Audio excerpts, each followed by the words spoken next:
या रसूल अल्लाह, आप हुक्म करें, मैं इन दोनों पहाड़ों को आपस में इस तरह जोड़ दूंगा कि इसमें मौजूद तमाम लोग निस्तो नाबूद हो जाएंगे। फरिश्ते जिनकी ताकत इस दुनिया की तमाम मखलूकात से कई गुना ज्यादा है। फरिश्तों के परों की तादाद कितनी है और वो कौन से फरिश्ते हैं जिन्होंने अर्श उठा रखा है, और वो कितने बड़े हैं। फरिश्तों की तादाद कितनी है, फरिश्तों की सबसे बड़ी खासियत कौन सी है, फरिश्तों की ताकत की इंतहा कितनी है और फरिश्तों की मौत कैसे होगी। इन तमाम सवालात के जवाबात आज हम आपसे बयान करेंगे। फरिश्ते नूरानी मखलूक हैं जिन्हें इनकी असल सूरत में देखना सिर्फ अंबिया इकराम के लिए ही मुमकिन है, और यही वजह है कि हमारे इर्द गिर्द लातादाद फरिश्ते अपने कामों में मसरूफ हैं, मगर वो हमें दिखाई नहीं देते। अगर वो इंसानी शक्ल इख्तियार करके हमारे सामने भी आ जाएं, तो भी हमें उन्हें देखना नामुमकिन है। फरिश्तों के परों के मुतालिक आता है कि फरिश्तों में बास के 2-2 पर हैं और बास के 600-600 पर हैं। जैसा कि कुरान पाक में इरशाद है, अल्लाह ही के लिए तमाम तारीफें हैं जो आसमानों और जमीनों का पैदा करने वाला है और 2-2, 3-3, 4-4 परों वाले फरिश्ते को अपना कासिद पैगंबर बनाने वाला है। रसूल खुदा ने इरशाद फरमाया कि मैंने जिब्राइल को उसकी असल सूरत में सिर्फ 2 मरतबा देखा है। मैंने जिब्राइल को आसमान से उतरते देखा तो इनका वजूद आसमान से लेकर जमीन तक फैला हुआ था। बाज रवायतों में आता है कि जिब्राइल अलैहिस्सलाम के 600 पर देखे हैं और हर पर ने उफक को घेर रखा है। इनके परों से मुख्तलिफ रंग और कीमती मोती बिखरते हैं। वो फरिश्ते जिन्होंने अर्श उठा रखा है, इनकी कदो-कामत के बारे में रसूल खुदा सल्लल्लाहु अलैहि वसल्लम फरमाते हैं कि मुझे इनमें से एक फरिश्ते की कदो-कामत बयान करने के लिए ये इजाज़त मिली है, और उसका वजूद कितना बड़ा है इसका अंदाज़ा इस बात से किया जा सकता है कि इसके कान की लो से कंधे तक का दरमियानी हिस्सा इतना लंबा है कि जितनी 700 साल की मुसाफत। एक हदीस में आता है, हजरत अनस से रवायत है कि रसूल खुदा ने इरशाद फरमाया कि अर्श को उठाने वाले फरिश्तों में से एक फरिश्ते के बारे में मुझे ये बताने की इजाजत दी गई है, इसके पाँव सबसे निचली 7वीं जमीन में है और इसके कंधों पर अर्श है, और इसके दोनों कानों की और कंधों के दरमियान इतनी रवी है कि इसे तय करने के लिए परिंदे को 700 साल की परवास करनी चाहिए।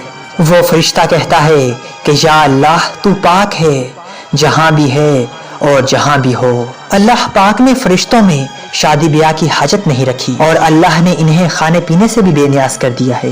इसकी वजाहत कुरान पाक में कुछ इस तरह से है कि सैयदना इब्राहीम अलैहिस्सलाम के इस वाक़े से भी होती है, जिसमें है कि इब्राहीम अलैहिस्सलाम के पास फरिश्ते आए तो आप अलैहिस्सलाम ने इनके लिए फौरन गोश्त ले आए, मगर उन्होंने इसे तनावुल नहीं किया। फिर चुपचाप जल्दी जल्दी अपने घर वालों की तरफ गए और एक बछड़े का गोश्त लाए और इसे इनके पास रखा और कहा, आप खाते क्यों नहीं? अल्लाह पाक ने फरिश्तों की बीमारी, सुस्ती, काहली, दुख, तकलीफ, थकावट और उकताहट वगैरह से महफूज रखा है, और वो दिन रात फकत अल्लाह की इताअत में अपने कामों में मसरूफ और मशगूल रहते हैं। जैसा कि अल्लाह इरशाद फरमाता है, आसमानों और जमीन में जो कुछ है उसी अल्लाह का है, और जो इसके पास फरिश्ते हैं वो इसकी इबादत से ना सरकशी करते हैं और ना थकते हैं। वो दिन रात अल्लाह की तस्बीह बयान करते हैं और जरा सी भी सुस्ती नहीं करते। आराम और नींद थकावट को दूर करने के लिए होती है, और जब ये वाज़े हो गया कि फरिश्ते ना थकते हैं और ना सुस्त पड़ते हैं, तो फिर लामहाला इनके लिए नींद और आराम की ज़रूरत बिल्कुल नहीं। फरिश्ते तकरीबन आमतौर पर आसमानों में रहते हैं और अल्लाह के हुक्म से मुख्तलिफ कामों के लिए ज़मीन पर उतरते हैं और फिर वापस आसमान पर चले जाते हैं। कुरान पाक में एक और मुकाम पर खुद फरिश्तों की ये बात मरकूज है कि हम तेरे रब के हुक्म के बगैर नहीं उतरते। फरिश्तों की तादाद कितनी है इस बारे में कोई तफसील नहीं मिलती। अल्लाह का फरमान है, तेरे रब के लश्करों को इसके सिवा और कोई नहीं जानता।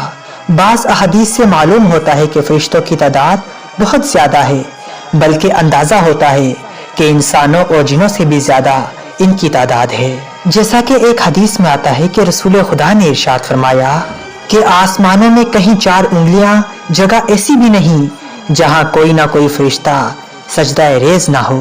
अब्दुल्ला बिन मसूद से रवायत है कि रसूल खुदा सल्लल्लाहु अलैहि वसल्लम ने इरशाद फरमाया कि क़यामत के रोज जहन्नुम को इस हाल में लाया जाएगा कि इसकी 70 लगामें होंगी और हर लगाम के साथ 70,000 फरिश्ते होंगे जो इसे खींच कर ला रहे होंगे। फरिश्तों की खासियत ये है कि वो अल्लाह पाक के हुक्म से अपनी असल शक्ल के अलावा कोई और सूरत इख्तियार कर सकते हैं।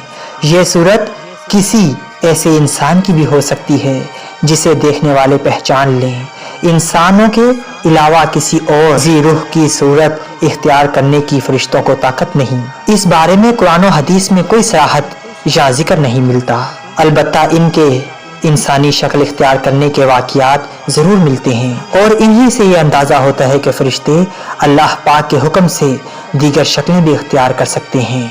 सैयदना इब्राहीम अलैहिस्सलाम के पास फरिश्ते इंसानी शक्ल में आए और हज़रत इब्राहीम अलैहिस्सलाम इन फरिश्तों को पहचान ना पाए। फिर फरिश्तों के बताने पर हज़रत इब्राहीम अलैहिस्सलाम को मालूम हुआ कि ये इंसान नहीं है। बीबी मरियम सलामुल्लाह अलैहा के पास भी जिब्राईल अलैहिस्सलाम इंसानी शक्ल में तशरीफ़ लाए थे और जिब्राईल अलैहिस्सलाम सिवाय 2 मरतबा के हर मरतबा रसूल खुदा के पास इंसानी शक्ल में तशरीफ़ लाते थे। अल्लाह ने फरिश्तों को इंसानों और जिनों से कई गुना ज्यादा कुव्वत और ताकत अता कर रखी है। नबी करीम सल्लल्लाहु अलैहि वसल्लम ने जब ताइफ के मुकाम पर वहां के लोगों को इस्लाम की दावत दी और एक अल्लाह की इबादत करने को कहा तो आप सल्लल्लाहु अलैहि वसल्लम पर वहां के लोगों ने जुल्म और जबर की इंतहा कर दी। आपको इतने पत्थर मारे कि आपको लहू लुहान कर दिया। तो बस इतनी देर में उस मुकाम पर जिब्राईल अलैहिस्सलाम तशरीफ लाए और आवाज दी और कहा कि अल्लाह पाक आपके बारे में आपकी कौम की बातें सुन चुका है और जो उन्होंने आपके खिलाफ इक़दामात किए हैं वो भी देख चुका है। आपके पास अल्लाह पाक ने पहाड़ों का फरिश्ता भेजा है। आप इन लोगों के बारे में जो चाहें इस फरिश्ते को हुक्म दें। इसके बाद पहाड़ों का फरिश्ता मुखातिब हुआ। उसने आप सल्लल्लाहु अलैहि वसल्लम को सबसे पहले सलाम किया और फिर फरमाया कि अल्लाह के रसूल आप मुझे हुक्म दें, मैं इसकी तामील करूंगा। अगर आप चाहें तो मैं दोनों तरफ से पहाड़ों को इन पर लाकर मिला दूंगा जिनसे ये फंस जाएंगे और ये निस्तो नाबूद हो जाएंगे। इस तरह सैयदना जिब्राईल अलैहिस्सलाम की कुव्वत और ताकत के बारे में कुरान पाक में आता है। उसे यानी रसूल अकरम सल्लल्लाहु अलैहि वसल्लम को जबरदस्त ताकत वाले फरिश्ते ने सिखाया है जो जोर आवर है। फरिश्ते अपने हर काम में नज़्म और ज़ब्त की पाबंदी करते हैं और इसमें किसी किस्म की कमी पेशगी नहीं या सुस्ती और काहली वगैरह का मुजाहिरा नहीं करते। जिन फरिश्तों की जब और जहां ड्यूटी होती है वो उस वक्त वहां पहुंच जाते हैं और अपने किसी काम में हिला गिला और शोर शराबा नहीं करते। फरिश्तों की मौत कैसे होती है? जिस तरह इंसानों की पैदाइश और मौत के मुख्तलिफ मराहिल होते हैं, फरिश्तों के लिए ये मराहिल नहीं होते।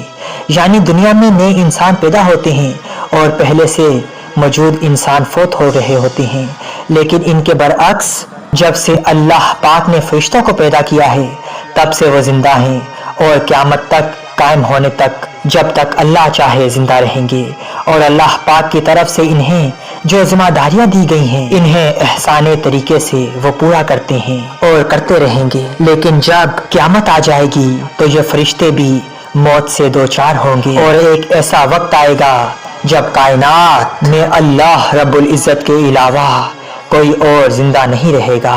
इसी सूरत हाल को कुरान पाक में इस तरह बयान किया गया है, जमीन पर जो हैं सब फना होने वाले हैं, सिर्फ तेरे रब की जात जो अजमत और इज्जत वाली है बाकी रह जाएगी। मजीद एक जगह फरमाया है, कुल्लु नफ्सिन ज़ाइक़तुल मौत, हर नफ्से जान को मरना है।